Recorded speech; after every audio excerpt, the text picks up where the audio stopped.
అందరికీ నమస్కారం. మనం ఇవాళ ఏం వాడాలన్నా తినే వస్తువైనా ఉపయోగించే వస్తువైనా ఫుల్ కెమికల్సే ఉంటున్నాయి. చాలా హానికరం. మన ఆరోగ్యానికి ఒకటే కాదు, ఈ భూమి తల్లికి కూడా హానికరం. అలాంటి ఒక విషయం వాళ్ళు తెలుసుకుందాం. కుంకం. ఈ కుంకం మనం ఏం చేస్తాము? మనం రోజు పెట్టుకుంటాము, దేవుడికి వాడతాము. కానీ మన ఎవరికి తెలియదు ఈ కుంకం ఏది న్యాచురల్లో ఏది కెమికల్ అనేది మనకి తెలియదు. చాలా మంది దేవస్థానానికి వెళ్ళినప్పుడు, టెంపుల్కి వెళ్ళినప్పుడు ఇలాంటి కుంకం తీసుకెళ్ళి ఏదో ఒకటి ఇచ్చేసాము, పని అయిపోయింది అనుకుంటారు. కానీ అది చాలా తప్పు. ఈ కుంకం కెమికల్తో తయారు చేశారు. ఓన్లీ కలరే ఉంటుంది. ఇది ఎలా తెలుస్తుంది నాకు ఏది కుంకం న్యాచురల్లో ఏది ఆర్టిఫిషియల్ అని? కెమికల్తో చేసిన కుంకం మనం పేపర్ మీద ఇలా పెట్టి చూస్తే ఏముంటుందంటే ఓన్లీ కలర్ ఉంటుంది. ఈ కలర్ మాత్రమే ఉంటుంది. అదే న్యాచురల్గా తయారైన కుంకం అయితే మనం పేపర్ మీద ఇలా పెట్టి చూసినప్పుడు ఏముంటుందంటే పసుపు రంగు మిగులుతుంది.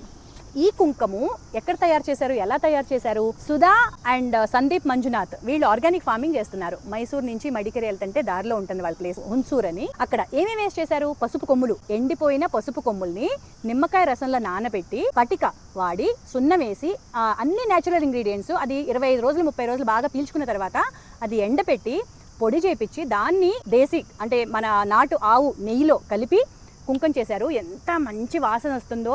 అది పెట్టుకున్నా సరే మనకి స్కిన్ ఇరిటేషన్ రాదు, ఇలా దురద మార్కు ఉండటం ఇవన్నీ ఏమీ లేకుండా న్యాచురల్ కుంకం.